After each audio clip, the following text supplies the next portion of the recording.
사도행전 18장 12절에서 22절 말씀까지입니다.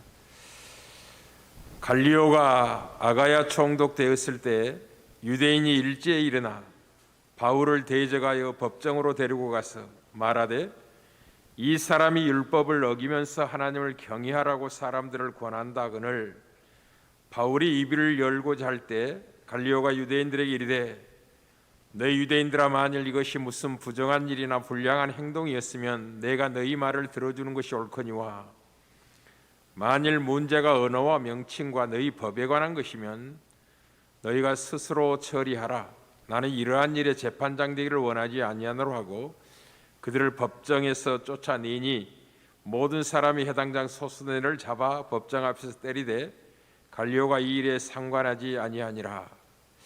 바울은 더 여러 날 머물다가 형제들과 작별하고 배 타고 수리아로 떠나갈새 브리스길라와 아굴라도 함께 하더라. 바울이 일찍이 서원이 있었으므로 갱그라에서 머리를 깎았더라. 에베소에 와서 그들을 거기 머물게 하고 자기네 해당에 들어가서 유대인들과 변론하니 여러 사람이 오래 있기를 청하되 허락하지 아니하고 작별하여 이르되 만일 하나님의 뜻이면 너희에게로 돌아오리라 하고 배를 타고 에베소를 떠나 가이사랴에 상륙하여 올라가 교회의 안부를 물은 후에 안디옥으로 내려가서 아멘. 사도 바울은 3년간의 제2차 선교여행을 오늘 본문 22절에서 마치게 됩니다. 3년 중에서 1년 6개월을 고린도에서 사역을 하게 됩니다. 제2차 선교여행은 이렇게 시작을 했습니다. 바울이 바나바에게 말하되 제1차 선교여행에서 복음을 심었던 각성에 돌아다니면서 그들의 믿음을 굳게 하자라고 제안을 했고 하다바여 2차 선교여행을 계획합니다. 마가로 인하여 분쟁이 있어서 바나바와 마가라는 배 타고 구브로지바로 떠나고 바울과 새롭게 선교에 참여하게 된 실라는 수리아와 길리기아로 다니며 교회를 굳건하게 합니다. 그러나 바울의 처음 의도를 넘어서 하나님의 계획은 참으로 크고 이대했습니다. 성령이 아시아에서 말씀을 전하지 못하게 하시고 그들의 발걸음을 마게도냐로 인도하게 됩니다.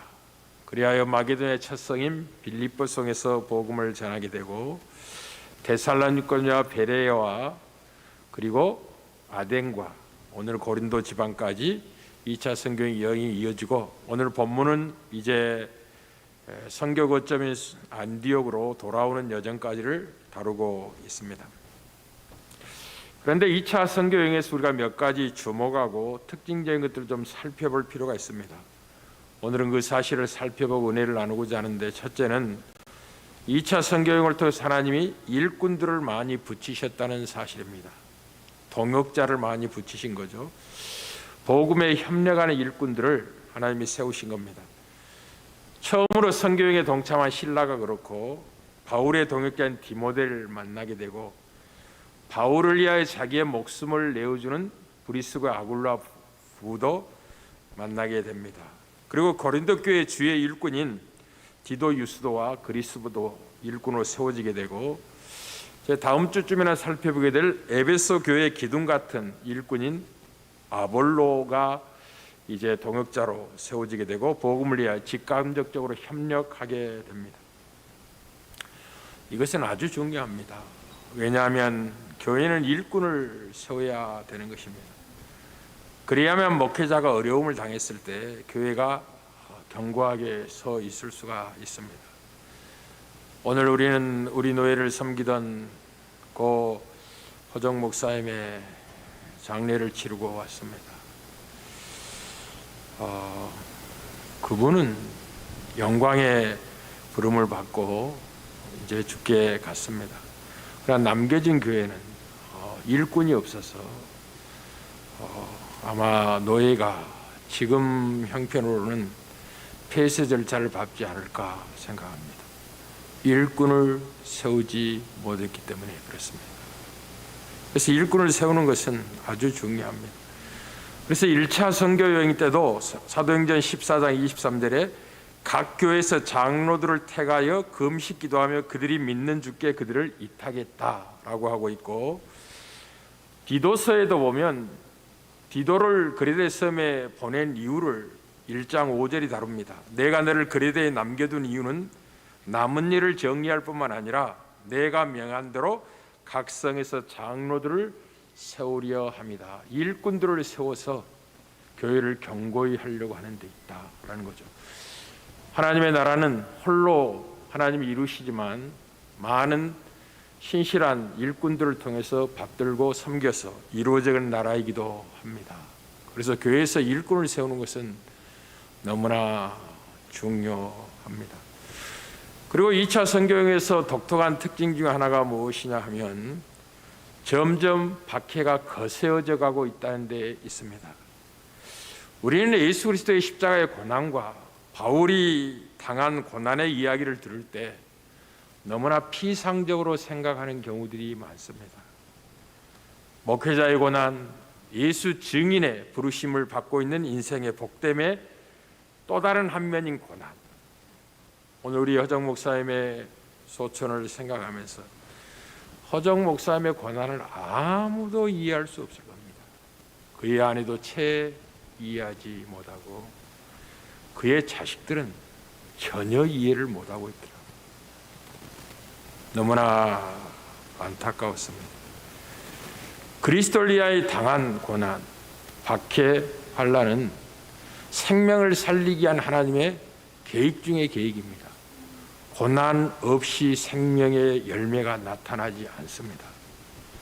그리고 정 목사님은 아내도 그리고 그 자녀들도 채 이해하지 못한 고난의 삶을 복음을 위해서 아낌없이 헌신하다가 70세 부름을 받았습니다. 성도들의 환난도 마찬가지입니다. 그렇기 때문에 성도들은 만날 때마다 서로 위로하고 격려하셔야 됩니다. 이제 2차 선교행에서 빌립보에서의 고난을 데살로니가전서 2장 2절에 편지로 사도 바울이 알립니다. 너희가 아는 바와 같이 우리가 먼저 빌립보에서 고난과 능력을 당하였으나 우리 하나님을 힘입어 많은 싸움 중에서 하나님의 복음을 너희에게 전했다. 그들에게 복음을 전하는 과정이 고난과 능력이라는 대가를 지불하는 여정이었다라고 알리고 있습니다. 그리고 80여 좀 떨어져 있는 데살로니가에서 복음을 전할 때에도 사도행전 17장 5절이 기록합니다. 그러나 유대인들의 시기하여 저자의 어떤 불량한 사람들을 데리고 때를 지어 성을 소동하게 하여 야손의 집을 침입하여 그들을 백성에 끌어내고자 찾았다 라고 기록하고 있습니다. 야손의 집에 바울 일행이 있다고 생각하고 야손에 급습했다는 거죠. 여러분, 어떤 불량한 사람들, 저자의 불량, 이제 어깨들을 동원했다는 거, 쉽게 말하면. 그리고 한두 명이 때를 지어서 바울 일행을 붙잡기 위해서 야손의 집에 급습했다는 거죠. 그러나 바울은 찾지 못합니다. 그리고 대신 야손이 다른 형제들과 함께 많은 매를 맞고 고난을 당한 후에 보석금을 내고 풀려났다라는 기록을 만나게 됩니다. 우리는 베레에서 복음을 전할 때도 마찬가지입니다. 사도행전 17장 13절입니다. 데살로니가에 있는 유대인들은 바울이 하나님의 말씀을 베레에서도 전하는 줄 알고 거기에 가서 무리를 움직여 소동하게 하거늘 하고 하나님의 말씀을 전하지 못하도록 데살로니가에서 베레아까지는 한 80여 킬로 떨어져 있음에도 불구하고 데살로니가에 있는 유대인들이 무리를 지어 바울 일행을 붙잡기 위해서 베레아까지 찾아왔다는 거죠. 그리고 급하게 베레아 사람들이 바울을 배를 타고 아덴으로 피신을 시킨 내용을 우리가 다뤄보았습니다. 그리고 오늘 본문 고린도서 밖에는 마침내 법정으로까지 비화되고 있는 걸 보게 됩니다. 이제 예수 그리스도 유대인들은 사용권이 없기 때문에 자치권을 갖고 있지만 사용권이 없기 때문에 빌라도에게 넘겨서 사형을 언도하고 십자가에 못 박았다 죽인 일이 있죠. 법정으로까지 끌고 갔다는 것은 더 이상 움직이지 못하도록 완벽한 죄를 뒤집어서 꼼짝하지 못하도록 유대인들이 그렇게 일제히 일어나서 바울을 대적했다는 거죠. 그리고 이제 예루살렘 올라가 마침내 붙잡히게 될 것이고, 그러나 하나님의 뜻은 로마까지 복음을 전할 책임과 사명의 계획이 있었기 때문에 살려서 로마까지 가게 되는 여정을 사도행전이 다루고 있을 것입니다. 사랑하는 성도 여러분, 바울은 이 고난의 의미가 무엇인지를 잘 깨닫고 있었습니다. 그는 고린도후서 1장 8절 9절에 고린도 교인들에 이렇게 증언합니다. 형제들아, 우리가 아시아에서 당한 환난을 너희가 모르기를 원하지 아니하노니 힘에 겹도록 심한 고난을 당하여 살 소망까지 끊어지고 우리는 우리 자신이 사형 선고를 받은 줄 알았으니 이는 우리로 자기를 의지하지 말고 오직 죽은 자를 다시 살리신 하나님만 의지하게 하려 하심이라. 사람의 힘으로는 한 생명도 구원할 수 없습니다. 이 세상의 모든 재물을 다 팔아서도 한 생명도 구원할 수 없다는 걸 기억하셔야 됩니다. 오직 하나님만이 생명을 살리시고 구원을 베푸시는 분이기 때문에 그 하나님만 의지할 때만이 그리스도의 능력이 온전히 나타나 구원의 역사가 나타나기 때문에 고난의 여정을 하늘에 썩어질 미랄처럼 요구하고 계시다는 걸 잊지 말아야 됩니다. 왜 유대인들이 이렇게 바울을 죽이려고 애를 썼을까요? 그것은 바울이 예수가 그리스도임을 선포하고 있었기 때문에 그렇습니다. 무슨 말이냐면 그리스도 예수 안에 죽은 자의 부활이 있음을, 영원한 생명이 있음을, 생명의 도를 전하고 있었기 때문에, 참된 진리를 전하고 있었기 때문에 죽이려고 한 겁니다. 그러니 믿음은 모든 사람의 것이 아니라는 걸 기억하십시오. 우리는 데살로니가서 3장 20절에서 이 믿음은 모든 사람이 것이 아니라는 사실을 이렇게 설명합니다. 또한 우리로 부당하고 악한 사람들에게서 건지시옵소서 하라. 믿음은 모든 사람의 것이 아니니라. 참된 구원의 믿음을 갖고 있다면 복음을 전하는 자를 박해하지 않을 것입니다. 그러나 생명의 믿음이 없는 사람은 복음을 증언하는 것을 헛되게 판단하고 세상의 영광을 모두 버리고 그리스도와 함께 고난에 참여하는 영광의 자리에 들어갔기 때문에 이해할 수 없어 합니다. 믿음은 모든 사람의 것이 아니라는 걸 기억하십시오. 그러니 사랑하는 성도 여러분, 복음에 협력하는 믿음을 주신 하나님께 이 밤에 감사하시기를 바랍니다. 아무나 할 수 있는 게 아닙니다. 복음에 협력하는 것, 그리고 복음을 협력할 때 만난 고난을 두려워하지 않는 것이 구원의 증거입니다. 왜냐하면 이 복음에 협력하는 믿음은 하나님께로부터 난 것이기 때문에 그렇습니다. 믿음으로 구원에 이르게 하신 하나님의 은혜는 그리스도를 위하여 다만 그를 믿을 뿐만 아니라 고난도 받게 하셨다는 걸 기억하십시오. 이것이 우리의 특권이고 영광입니다. 그러나 세상은 알지 못하죠. 믿음이 없는 자식도 이해하지 못합니다. 오늘 장례를 치르면서 무척이나 마음이 아팠습니다. 너무나 슬펐습니다. 허정 목사님이 주께 부르심을 받는 게 슬픈 게 아니라 그분이 그리스도를 위해서 당한 고난을 전혀 이해하고 있지 못한 자녀들과 노예 동역자들 때문에 무척이나 마음이 아팠습니다. 함께 사명을 달려간 귀한 그리스도의 일꾼이 부름을 받았는데 장례에 참여하는 목회자들이 몇 분 안 되더군요. 코로나를 핑계대는 거죠. 코로나가 뭐 그렇게 무섭습니까? 너무나 슬프고 너무나 고통스럽고 너무나 아팠습니다. 목회자가 이럴지언정 성도들은 어떻겠습니까? 사랑하는 성도 여러분, 오늘 밤은 특별히 예배당 건축과 함께 이제 이번 달부터 앞으로 우리 교회가 존재하는 날 동안 특별히 목회자들과 선교사님들에 대해서 기도하기를 더욱더 폭을 넓혀서 하게 될 겁니다. 그들에게 성령의 충만함을 달라고 기도하는 밤이 되기를 바랍니다. 우리의 기도의 폭을 넓혀야 됩니다. 교회 역사에서 위대한 하나님의 사람, 기도의 사람 데이비드 브레이든이라는 인물이 있었는데요. 그는 21세에 개종을 하고 24세에 헌신해서 29세라는 짧은 나이에 생애를 마치게 됩니다. 질그릇과 같은 연약한 사람이었습니다. 그는 폐결핵을 갖고 있었고 온갖 병으로 가득 찬 사람이었습니다. 그분은 인디안 팀에서 온몸과 심령을 쏟아서 이름 없는 선교사로 복음을 전하고 있었습니다.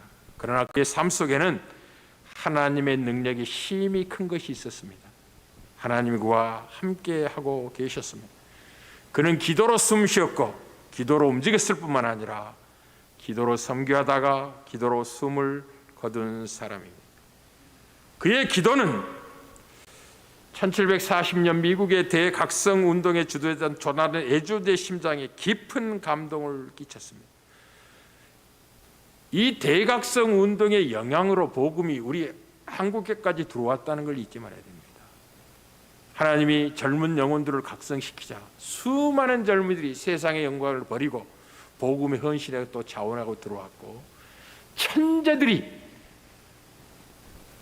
우리 정민 형제나 조한 형제나 우리 원희, 준희 형제, 자매 난 나이 그보다 적은 나이 생명을 걸고 복음을 가지고 조국 땅에 들어온 겁니다. 허든스 테일도 목사님도 마찬가지고 다 마찬가지.